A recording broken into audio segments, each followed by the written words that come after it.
विचार से विश्वास तक शिक्षा का नया अध्याय। स्वागत है आपका दामोदर यूनिवर्सिटी में। From thought to believe, a new chapter of education. Welcome to Damodar university. Hey everyone, मैं स्मृति झा, आपकी डिजिटल मेंटर। आज से हम क्लास 10th के फर्स्ट चैप्टर को स्टार्ट करेंगे। हमारा फर्स्ट चैप्टर है केमिकल रिएक्शंस एंड इक्वेशन। तो आइए हमारा ये साइंस का फर्स्ट चैप्टर स्टार्ट करते हैं, जहां हम एनसीईआरटी को लाइन बाय लाइन कवर करेंगे। Consider the following situations of daily life and think what happens when milk is left at room temperature during summers. An iron tawa or pan or nail is left exposed to humid atmosphere. Grapes get fermented. Food is cooked. Food gets digested in our body. We respire. ये सभी situations हम अपने daily life में observe करते हैं, daily life में हम इसको फील करते हैं। इन सभी सिचुएशंस में क्या होते हैं, किसी न किसी तरह का कोई ना कोई चेंज हो रहा होता है। जैसे आयरन को अगर ह्यूमिड एटमॉस्फेयर में छोड़ देंगे तो आयरन में रस्टिंग हो जाएगी, मतलब उसमें कुछ ना कुछ चेंज हो गया है, उसका जो भी नेचर है उसमें कोई ना कोई चेंज हो गया है। जब हम फूड को खाते हैं तो वो डाइजेस्ट हो जाता है, वहाँ भी किसी न किसी तरह का कोई चेंज हुआ है। तो इन सभी चेंजेस को हम अपने chapter chemical reactions and equations में देखेंगे। In all the above situations, the nature and the identity of the initial substance have somewhat changed. इन सभी सिचुएशंस में इनिशियल सब्सटेंस जो भी थे हमारे पास में, उनकी नेचर, उनकी आइडेंटिटी में किसी न किसी तरह का चेंज हो रहा था। We have already learned about physical and chemical changes of matter in our previous classes. Class 9th में हम ऑलरेडी फिजिकल और केमिकल चेंजेस को देख चुके हैं। Whenever a chemical change occurs, we can say that a chemical reaction has taken place. जब कभी भी कोई केमिकल चेंज होता है तो हम कहते हैं कि वहाँ पर केमिकल रिएक्शन हुआ है। You may perhaps be wondering as to what is actually meant by chemical reaction. How do we come to know that a chemical reaction has taken place? Let us perform some activities to find the answer of these questions.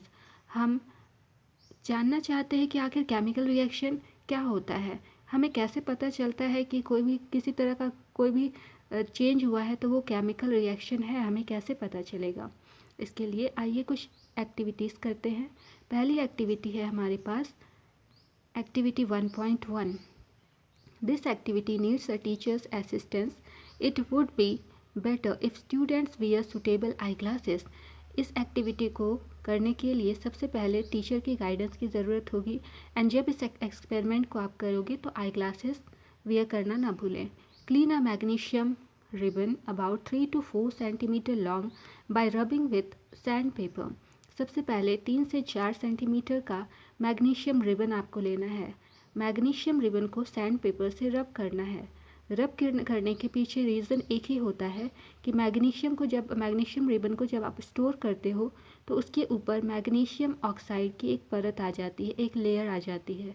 यदि आप उस layer को नहीं हटाओगे तो further reaction possible नहीं होगा। इसलिए हम लोग मैग्नीशियम रिबन को सैंड पेपर के हेल्प से साफ़ कर लेते हैं। Hold it with a pair of tongs. ये जो इंस्ट्रूमेंट दिख रहा है ये टोंग्स कहलाते हैं। तो टोंग की हेल्प से आपको जो मैग्नीशियम रिबन है उसको होल्ड करना है। Burn it using a spirit lamp और burner and collect the ash so formed in a watch glass as shown in figure. इसके बाद क्या करना है, होल्ड करने के बाद इसको बर्नर की हेल्प से या फिर स्पिरिट लैम्प की हेल्प से इसको बर्न करना है।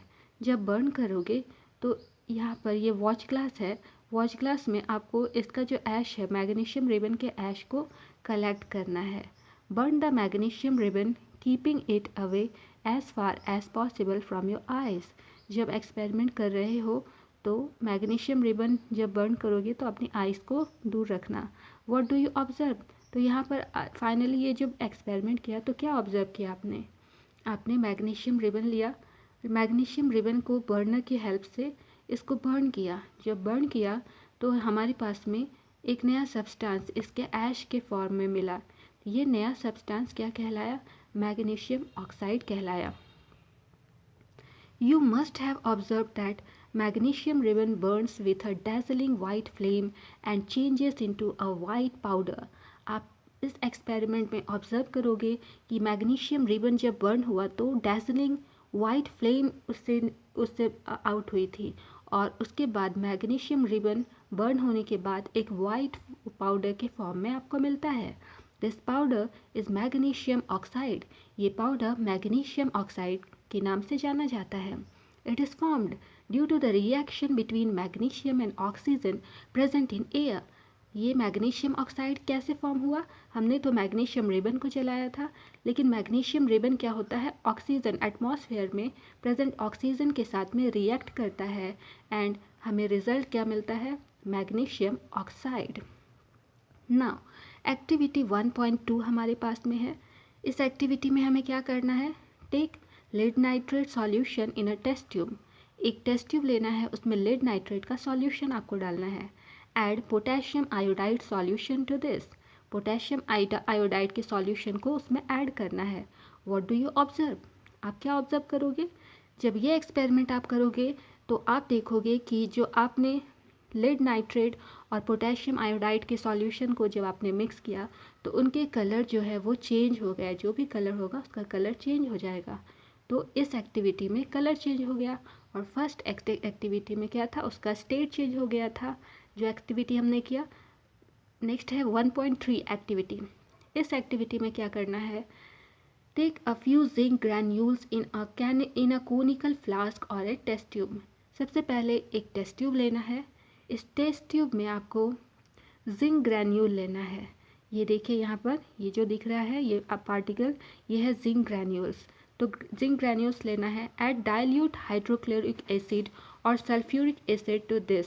अब इसके बाद इसमें सल्फ्यूरिक एसिड या फिर डाइल्यूट हाइड्रोक्लोरिक एसिड आपको इसमें डालना है। इनकी कुछ बूंदे आप इसमें डालोगे तो क्या होगा? सबसे ये जब हाइड्रोक्लोरिक एसिड या फिर सल्फ्यूरिक एसिड को आप इसमें मिक्स करोगे तो उस टाइम ध्यान रखोगे एसिड को डालते टाइम ठीक से डालोगे, क्योंकि एसिड जो है उससे वो जो है बर्निंग कॉज करता है। अगर आपके स्किन पर लग गया तो एक बूंद भी, अगर एक ड्रॉप भी आ गया तो बर्निंग वहाँ पर सेंसेशन आपको फील होगा। नेक्स्ट है, do you observe anything happening around the zinc granules? क्या जिंक ग्रैन्यूल्स के अराउंड कुछ भी आपको चेंज दिखा? टच द कोनिकल फ्लास्क और test tube. Is there any change in its temperature?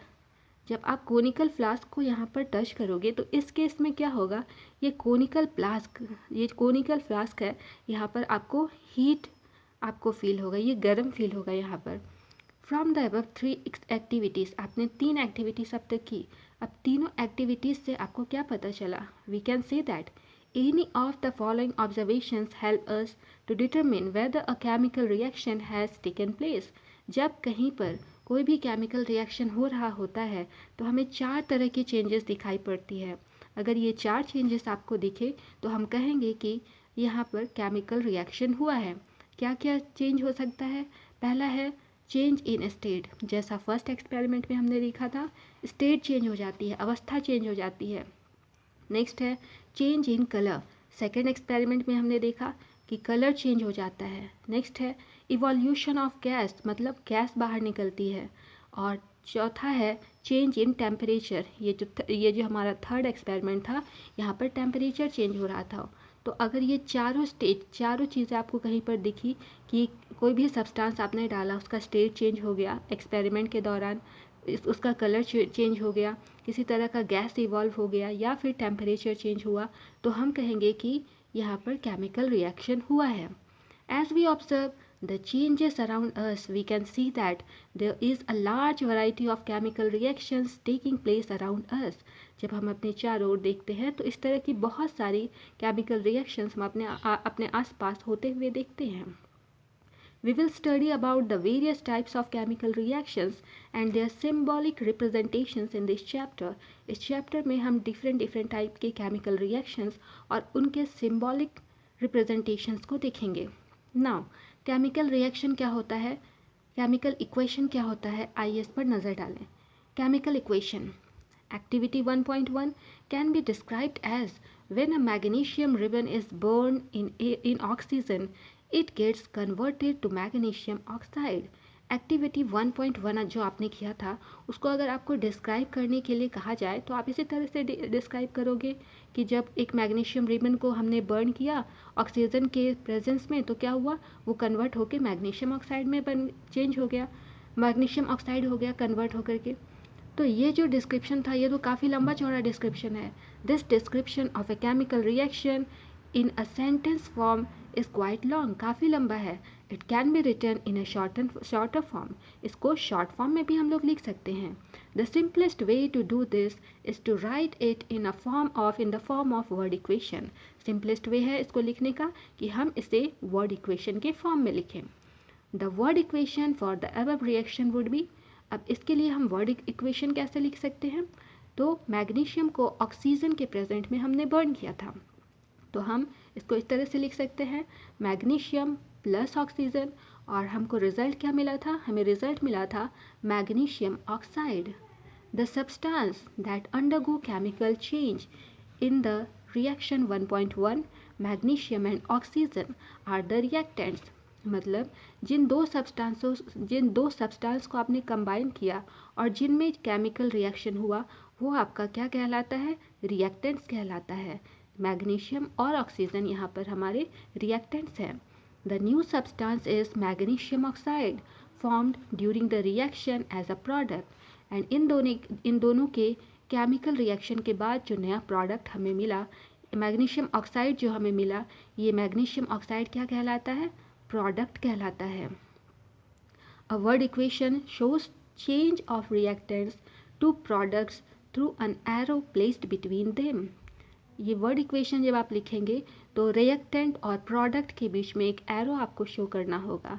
The reactants are written on the left hand side with a plus sign between them. Similarly, products are written on the right hand side with a plus sign between them.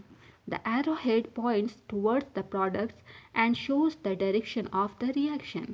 जब आप reactants को लिखते हैं, reactants को left hand side में लिखेंगे और एक से ज़्यादा रिएक्टेंट है तो उनको प्लस साइन के साथ में लिखेंगे। उसी तरह से प्रोडक्ट को जब आप लिखोगे तो वो RHS साइड में होगा, और यदि एक से ज़्यादा प्रोडक्ट आपके पास में आया, यहाँ तो सिंगल प्रोडक्ट है लेकिन अगर एक से ज़्यादा प्रोडक्ट आया तो प्लस साइन के साथ हम उसको लिखेंगे। और साथ में जब हमारा रिएक्टेंट और प्रोडक्ट के बीच में हम एक एरो साइन का यूज़ करेंगे।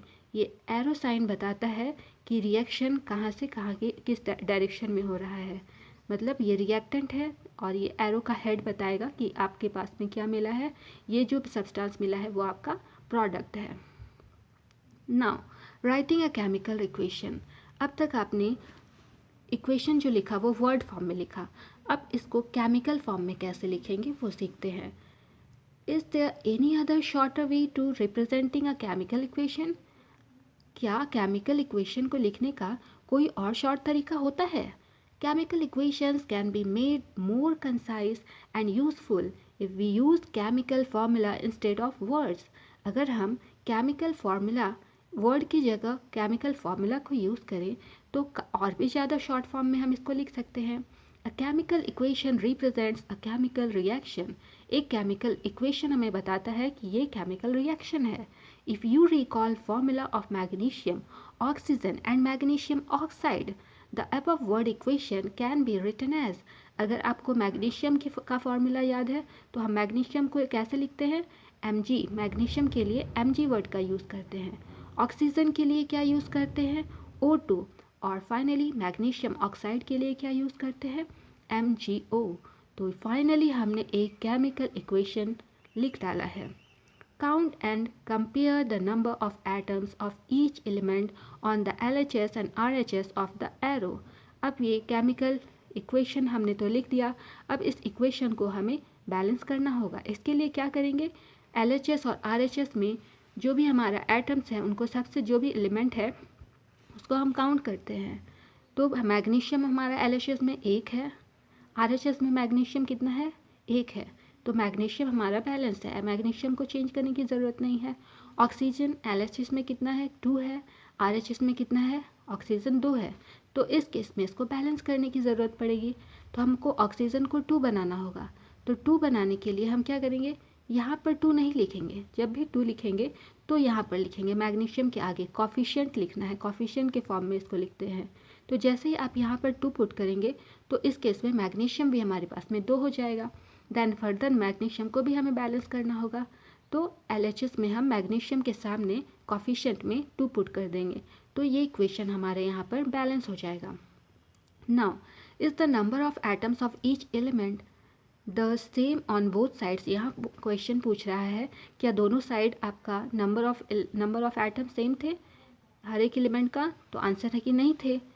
If yes then the equation is balanced. अगर दोनों साइड नंबर ऑफ एलिमेंट्स आपका जो भी एटम्स प्रेजेंट होते हैं वो उनका एलिमेंट का नंबर सेम है, तो इसका मतलब है कि इक्वेशन बैलेंस्ड है। और अगर इक्वेशन सेम नहीं है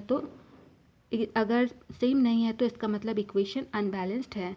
If not, then the equation is unbalanced because the mass is not the same on both sides of the equation. यहाँ पर law of conservation of mass apply होता है। Law of conservation of mass क्या कहता है कि mass can neither be created not be destroyed. Mass को ना हम लोग क्रिएट कर सकते हैं ना ही डिस्ट्रॉय कर सकते हैं, बस एक फॉर्म से दूसरे फॉर्म में उसको कन्वर्ट कर सकते हैं। तो इसलिए यहाँ पर मास जो भी होगा वो हमेशा LHS में जितना होगा RHS में भी मास सेम ही होना चाहिए।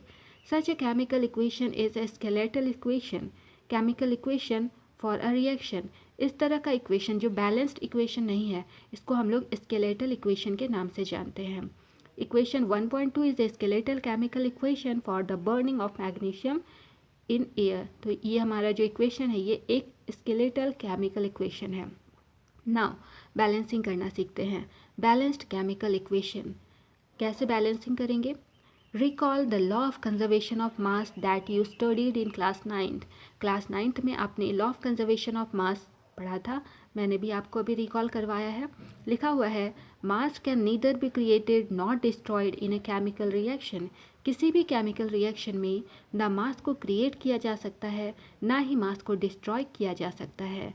That is the total mass of the elements present in the products of a chemical reaction has to be equal to the total mass of the elements present in the reactants। तो जो भी reaction हमारा हो रहा है उस reaction में जो रिएक्टेंट्स हैं और जो प्रोडक्ट्स हैं दोनों के एलिमेंट्स का मास हमेशा सेम होना चाहिए। In other words the number of atoms of each elements remain the same. मतलब हर before and after chemical reaction, मतलब केमिकल रिएक्शन होने से पहले और केमिकल रिएक्शन होने के बाद हर एक एलिमेंट का हर एक एटम का मास हमेशा सेम होना चाहिए। Hence, we need to balance a skeletal chemical equation। इसलिए हमें skeletal chemical equation को बैलेंस करने की ज़रूरत होती है। In the chemical equation 1.2 is the chemical equation 1.2 balanced? तो हम देख चुके थे बैलेंस्ड नहीं था। Let us learn about balancing a chemical equation step by step। The word equation for activity 1.3 may be represented। हम तो ऑलरेडी इक्वेशन 1.2 को बैलेंस कर चुके थे। अब यहाँ पर इन्होंने जो सेकंड हमारा एक्टिविटी 1.3 था उसके बारे में यहाँ पर बात हो रही है। क्या था उसमें, हमने जिंक लिया था और उसके साथ सल्फ्यूरिक एसिड ऐड किया था, तो हमारा प्रोडक्ट बना था जिंक सल्फेट और हाइड्रोजन। तो ये हमने वर्ड फॉर्म में इसको लिख दिया इक्वेशन को, ये वर्ड इक्वेशन है। अब इस वर्ड इक्वेशन को हम कैसे लिखते हैं, केमिकल इक्वेशन में लिखते हैं। तो सबका केमिकल फार्मूला, जिंक के लिए फार्मूला क्या होता है Zn, सल्फ्यूरिक एसिड के लिए होता है H2SO4, जिंक सल्फेट के लिए फार्मूला होता है ZnSO4 एंड हाइड्रोजन के लिए फार्मूला होता है H2। अब देखिए इसमें number of atoms different elements का कितना है, तो दोनों साइड में हम नंबर ऑफ़ एटम्स देखेंगे। सबसे पहले हमारे पास में एलिमेंट को लिखेंगे, हमारे पास में जो एलिमेंट्स है उसको हम इस तरह से टेबल के फॉर्म में लिखते हैं। तो एलिमेंट हमारे पास में जिंक है, हमने जिंक लिखा, हाइड्रोजन है, हमने हाइड्रोजन लिखा, सल्फ़र है, सल्फ़र लिखा, देन ऑक्सीजन है, हमने ऑक्सीजन को इस तरह से लिख लिया। अब जिंक हमारा LHS में कितना है, 1 है, और RHS में कितना है, 1, तो हमने LHS में 1 लिखा, RHS में 1 लिखा। हाइड्रोजन LHS में कितना है, 2 है, RHS में कितना है, 2, तो LHS में भी 2, RHS में भी 2। नाउ सल्फ़र कितना है LHS में, 1, RHS में 1 1 एंड 1, और ऑक्सीजन कितना है, LHS में 4 है और RHS में भी 4 है, यहाँ भी 4। तो यहाँ पर रिएक्टेंट्स में जो नंबर ऑफ एटम्स है वो प्रोडक्ट में जो नंबर ऑफ एटम्स है वो दोनों तो बराबर है। तो ये दोनों जब इक्वल है तो हमारा ये इक्वेशन तो ऑलरेडी बैलेंस्ड है, इसको बैलेंस करने की ज़रूरत नहीं है। तो वही लिखा है, as the number of atoms of each element is the same on both sides of the arrow, equation 1.3 is a balanced chemical equation. इसीलिए इक्वेशन 1.3 हमारा बैलेंस्ड इक्वेशन है। Let us try to balance the following chemical equation. अब आपके पास एक नया chemical equation है, इसको देखते हैं ये बैलेंस्ड है कि नहीं है। अगर नहीं होगा तो हम इसको बैलेंस करेंगे। यहाँ पर लिया है आयरन, इन्होंने लिया है, फिर वाटर लिया है, कंबाइन करने पर क्या आया है, आयरन ऑक्साइड और वाटर आया है। अब हम इसको बैलेंस करना चाहते हैं तो कैसे करेंगे। तो सबसे पहले आप इनिशियली जब आप बैलेंस करना सीखोगे तो सबसे पहले इसको बॉक्स बना करके लिख लोगे, अदरवाइज़ गलती से अब कभी कभी क्या हो जाता है कि FE में अगर आपको बैलेंस करना है और 2 अगर इसको कॉफिशिएंट में लिखना चाहिए तो आप यहाँ पर नहीं लिख के, कॉफिशिएंट में ना लिख करके यहाँ पर FE 2 इस तरह से नीचे लिख देते हो तो वो गलत हो जाता है। इसीलिए इनिशियल स्टेज में आप इस तरह से बॉक्स बना लेंगे। वही लिखा हुआ है स्टेप 1 में, to balance a chemical equation first draw boxes around each formula. इस तरह से बॉक्स ड्रॉ कर लेंगे। Do not change anything inside the box while balancing equation, किसी तरह का कोई चेंज नहीं करना है, जैसा लिखा हुआ है उसको बॉक्स बना करके बस लिख लेना है। स्टेप 2 में क्या करना है, list the number of atoms of different elements present in the unbalanced equation. जैसे हम फर्स्ट केस में किया था, जो एलिमेंट्स हैं हमारा नंबर ऑफ एटम, जो एलिमेंट्स हैं हम सबसे पहले एलिमेंट लिखेंगे। कौन कौन से एलिमेंट है, आयरन है, हाइड्रोजन है, ऑक्सीजन है। हमने लिख लिया आयरन, हाइड्रोजन, ऑक्सीजन। अब LHS में कितना आयरन हमारे पास में है, 1, RHS में कितना है, 3। तो 1 और 3 ये RHS है, LHS है। नाउ हाइड्रोजन LHS में कितना है, 2, हमने 2 लिखा। RHS में कितना है, 2 लिख दिया हमने। ऑक्सीजन LHS में कितना है, 1 लिखा। RHS में कितना है, 4, ऑक्सीजन हमने 4 लिखा। तो ये बैलेंस्ड इक्वेशन नहीं है, अनबैलेंस्ड है, इसको बैलेंस करना होगा ना। अब ये काम आपने कर लिया। अब स्टेप 3 में आते हैं, क्या करना होता है। It is often convenient to start balancing with the compound that contains the maximum number of atoms. जब इक्वेशन को बैलेंस करेंगे तो जिस एटम का नंबर मैक्सिमम होगा वहाँ से हम लोग बैलेंस करना स्टार्ट करेंगे। It may be a reactant और a product in that compound, select the element which has the maximum number of atoms. तो ये maximum number of atom LHS में भी हो सकता है, RHS में भी हो सकता है। तो हमारे पास इस केस में RHS में हमारा मैक्सिमम नंबर ऑफ एटम है, किसका है, ऑक्सीजन का है। तो हम सबसे पहले Fe3O4 ये जो हमारा है इसको बैलेंस करना स्टार्ट करेंगे। यही लिखा हुआ है, we select using this criterias we select Fe3O4 and the element oxygen in it. ठीक है, इसको सेलेक्ट करेंगे और ऑक्सीजन को बैलेंस करना है तो ऑक्सीजन पर ध्यान देंगे। There are 4 oxygen atoms in the RHS and only 1 on the LHS। LHS में सिर्फ 1 ऑक्सीजन है, RHS में 4 है। तो क्या करेंगे, LHS में अगर 4 से मल्टीप्लाई कर देंगे तो हमारा बैलेंस हो जाएगा। वही यहाँ पर 4 से मल्टीप्लाई किया गया है तो हमारा ये बैलेंस्ड हो गया। तो जैसे ही हमने इसको बैलेंस किया 4 से मल्टीप्लाई करके, तो ये 4 हम यहाँ पर लिखेंगे कॉफिशिएंट के फॉर्म में, 3Fe3O4 हो जाएगा। देखते हैं, कुछ मिस्टेक हो गया, मुझे बोलने में मिस्टेक हो गया। ये तो बैलेंस था ही, ऑक्सीजन को यहाँ पर बैलेंस करना था ऑक्सीजन को। तो यहाँ पर H2O यहाँ पर कॉफिशिएंट में लगेगा, H2O में कॉफिशिएंट में आपको लगेगा 4 लगाना होगा। तो जैसे ही आप यहाँ पर 4 पुट करोगे तो ऑक्सीजन तो 4 हो गया था, लेकिन हाइड्रोजन जो है वो यहाँ 4 के साथ 2 भी है, ये 2 को मल्टीप्लाई करेंगे तो हाइड्रोजन हमारा 8 हो जाता है। तो अब हमारा हाइड्रोजन अनबैलेंस्ड हो गया, क्योंकि हाइड्रोजन यहाँ पर 8 हो गया LHS में और RHS में हाइड्रोजन 2 ही है। तो अब हमें हाइड्रोजन को बैलेंस करना होगा। देखते हैं आगे क्या लिखा हुआ है। देखिए यहाँ पर इसने क्या किया है, to equalise the number of atoms it must be remembered that we can not alter the formula of the compounds or elements involving in the reactions. हमें formula को change नहीं करना है. For example, to balance oxygen atoms, we can put coefficient 4 as 4H2O. जो मैंने बताया वही यहाँ पर लिखा है, coefficient के फॉर्म में लिखेंगे. ये हमने लिखा है 4H2O and not H2O4. इस तरह से नहीं लिखेंगे ऑक्सीजन को बैलेंस करने के लिए.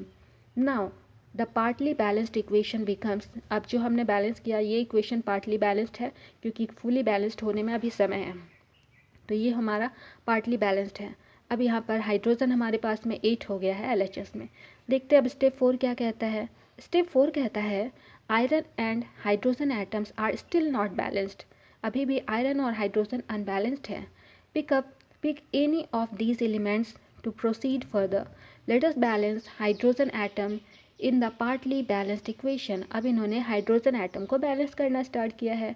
To equalise the number of hydrogen atom, make the number of molecules of hydrogen as 4 on the RHS.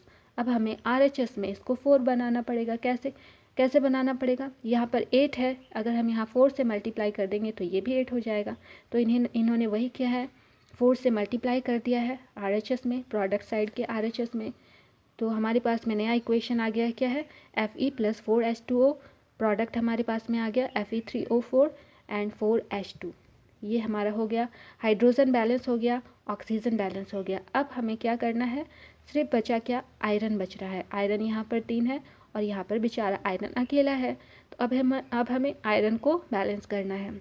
Now step 5 में आते हैं. Examine the above equation and pick up the third element which is not balanced. You find that only one element is left to be balanced, that is iron. अब हमारे पास सिर्फ iron balance करने के लिए है और आयरन LHS में 3 है, तो सिर्फ 3 से मल्टीप्लाई अगर हम कर देते हैं तो ये हमारा इक्वेशन बैलेंस्ड हो जाएगा. तो इन्होंने रिएक्टेंट में 3 से मल्टीप्लाई कर दिया है. तो फाइनली हमारे पास में इक्वेशन क्या आ गया है, 3Fe + 4H2O. उसके बाद में प्रोडक्ट में आया है Fe3O4 + 4H2. ये हमारा बैलेंस्ड केमिकल इक्वेशन है. अब स्टेप 6 क्या कहता है, इक्वेशन तो बैलेंस हो गया. And now finally check the correctness of the balanced equation. We count atoms of each element on both sides of the equation. एक बार इसको ये करेक्ट है कि नहीं इक्वेशन, इसके लिए एक बार आप उसको रीचेक कर लेंगे दोनों साइड के एटम्स को. तो हमने ऑलरेडी रीचेक कर लिया था, 3 आयरन यहाँ पर है, 3 आयरन RHS में भी है, आयरन बैलेंस्ड. हाइड्रोजन 8 है, हाइड्रोजन 8 है, हाइड्रोजन बैलेंस्ड. ऑक्सीजन 4 है, ऑक्सीजन 4 है, oxygen balanced. Now the number of atoms of elements on both sides of equation 1.9 are equal. This equation is now balanced. वही लिखा है इक्वेशन, ये बैलेंस्ड हो गया. This method of balancing chemical equation is called hit and trial method, as we make trials to balance the equation by using the smallest whole number coefficient. ये method जो हमने अभी यूज़ किया इसे हम हिट एंड ट्रायल मेथड के नाम से जानते हैं. नाउ अब ये सारा का सारा स्टेप हमारा कंप्लीट हो गया. हमने फॉर्मूला को बैलेंस कर लिया. अब इसमें क्या करेंगे, स्टेप 7 में आते हैं, writing symbols of physical state. अब इसमें इसके फिजिकल स्टेट को लिखना होता है. Carefully examine the above balanced equation. जब जो ऊपर में हमारा इक्वेशन है इसको जब आप देखोगे तो आपको क्या पता चलेगा, does this equation tell us anything about the physical state of each reactant and product. क्या ये हर एक रिएक्टेंट और प्रोडक्ट के फिजिकल स्टेट को बताते हैं. क्या इस इक्वेशन को देख के हमें पता चलता है कि इसमें से कौन सा सॉलिड है, लिक्विड है, गैस है. ये तो नहीं पता चल रहा है, तो नहीं पता चला. नो, यही लिखा हुआ है, no information has been given in this equation about this physical state, about their physical state. इस इक्वेशन से इनके फिजिकल स्टेट्स के बारे में कुछ भी पता नहीं चलता है. To make a chemical equation more informative, the physical state of the reactants and products are mentioned along with their chemical formula. तो इसको हमें फिजिकल स्टेट को बताने के लिए उसके केमिकल फार्मूला के साथ में उसके केमिकल स्टेट, उसके जो स्टेट्स है उस स्टेट को भी लिखना पड़ेगा. The gaseous, liquid, aqueous and solid states of reactants and products are represented by the notations G, L, AQ and S respectively. तो हमारे पास में स्टेट या तो गैस होगा या लिक्विड होगा या एक्वस होगा या सॉलिड होगा, यही स्टेट्स हो सकते हैं हमारे पास में। तो गैस के लिए हम स्मॉल g का यूज़ करते हैं, लिक्विड के लिए l का यूज़ करते हैं, एक्वस के लिए AQ का यूज़ करेंगे और सॉलिड के लिए S का यूज़ करते हैं। The word aqueous is written if the reactant or product is present as a solution or in water। तो अगर वाटर सॉल्यूशन के फॉर्म में चीज़ें प्रेजेंट है, जो भी हमारा आया है मतलब चाहे रिएक्टेंट में हो चाहे प्रोडक्ट में हो, तो वो अगर वाटर सॉल्यूशन के फॉर्म में प्रोडक्ट प्रेजेंट है तो इसको हम लिखते हैं एक्वस के फॉर्म में। नाउ अब इसको हम इसके स्टेट्स को मेंशन करते हैं इस इक्वेशन में। आयरन है, आयरन सॉलिड होता है इसलिए हमने इसको ब्रैकेट में एस लिखा। वाटर, इसको हम यहाँ पर जो यूज़ हुआ है ये गैसियस फॉर्म में यूज़ हुआ है इसलिए हमने इसके सामने जी लिखा है।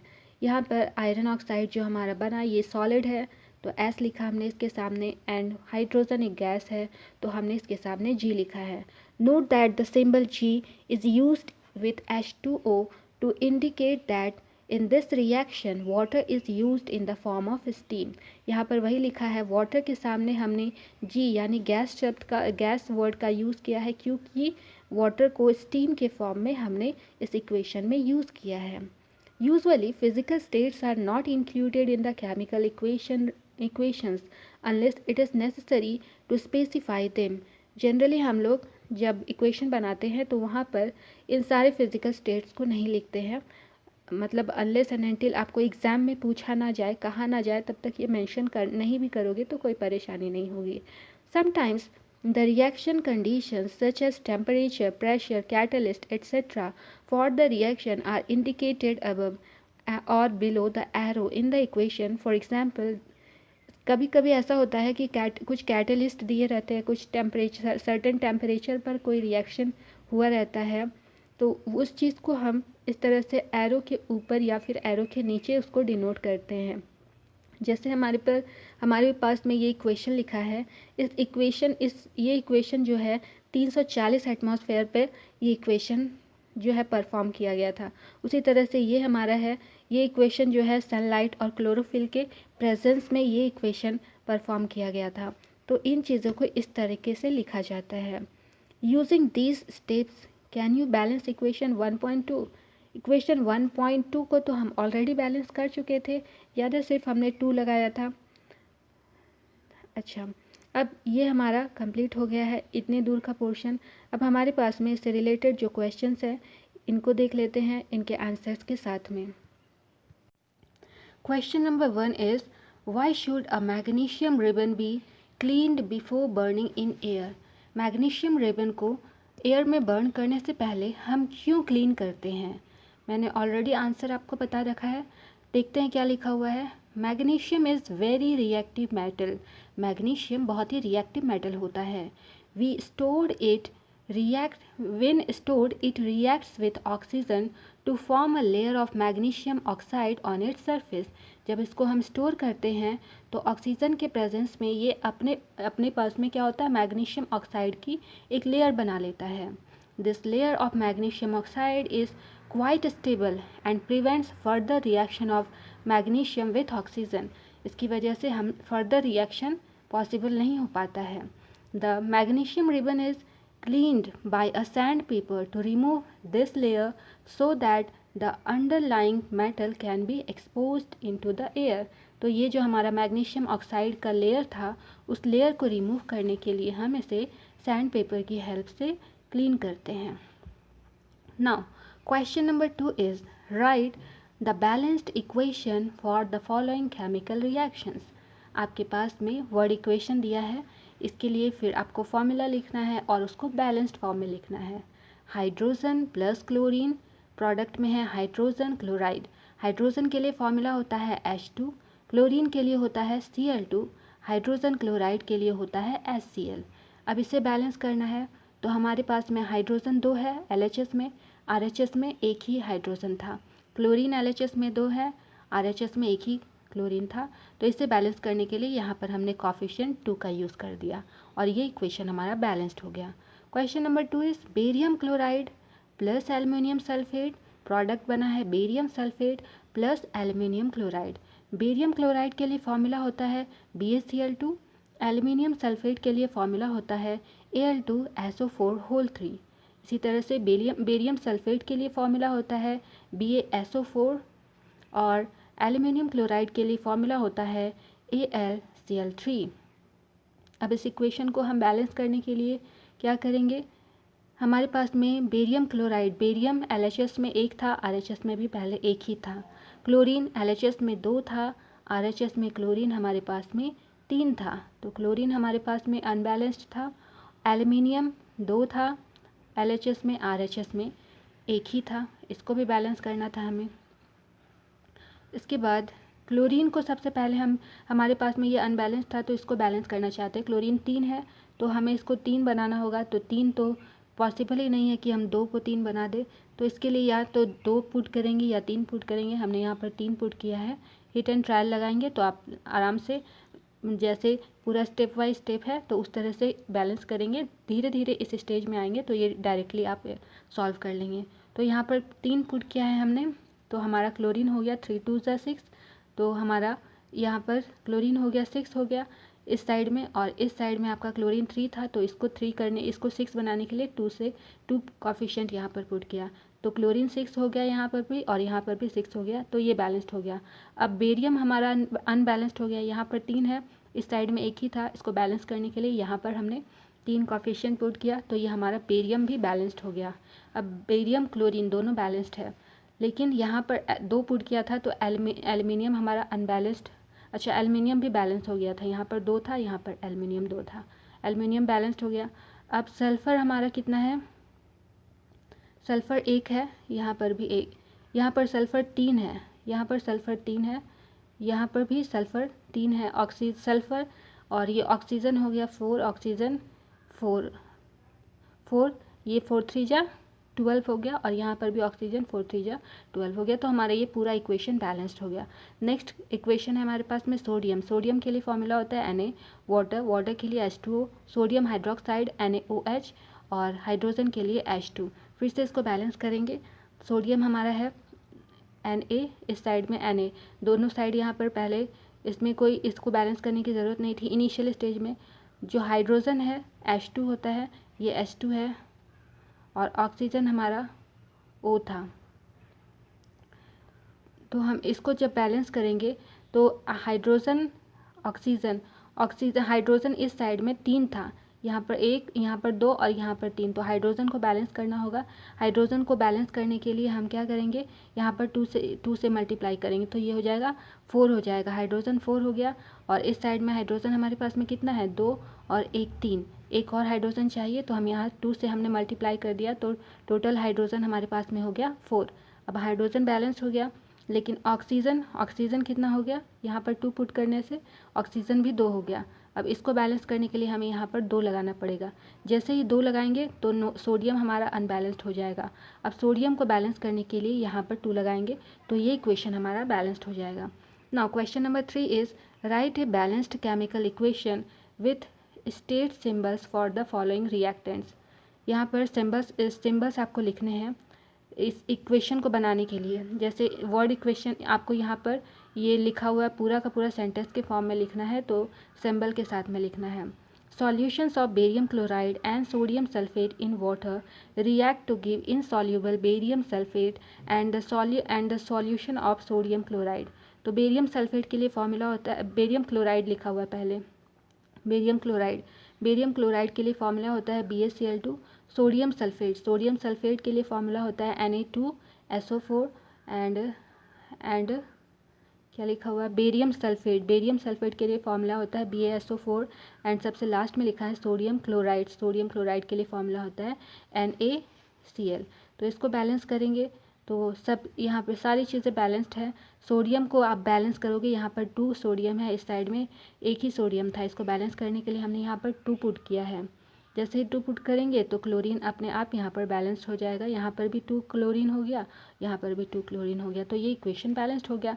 नाउ क्वेश्चन नंबर 2 है यहाँ पर, sodium hydroxide solution reacts with hydrochloric acid solution. Sodium hydroxide के लिए फॉर्मूला होता है NaOH, हाइड्रोक्लोरिक एसिड के लिए फॉर्मूला होता है HCl। To produce sodium chloride solution and water, sodium chloride के लिए फॉर्मूला होता है NaCl एंड वाटर के लिए फॉर्मूला होता है H2O। अब इसको बैलेंस करना है तो सोडियम एक एक दोनों साइड एक है, ऑक्सीजन एक ऑक्सीजन भी बैलेंस्ड है। हाइड्रोजन LHS में देखोगे तो ये एक और एक दो हो गया, और यहाँ पर भी हाइड्रोजन दो है। क्लोरीन एक है, क्लोरीन यहाँ पर भी एक है, तो ये इक्वेशन ऑलरेडी बैलेंस्ड है, इसको बैलेंस करने की ज़रूरत नहीं है। तो आज की क्लास हम यहीं तक रखते हैं बच्चों। आज यदि कोई भी डाउट हो तो DU के कमेंट सेक्शन में अपना सवाल ज़रूर पूछें, मैं हर एक लर्नर को रिप्लाई देने की कोशिश करूँगी।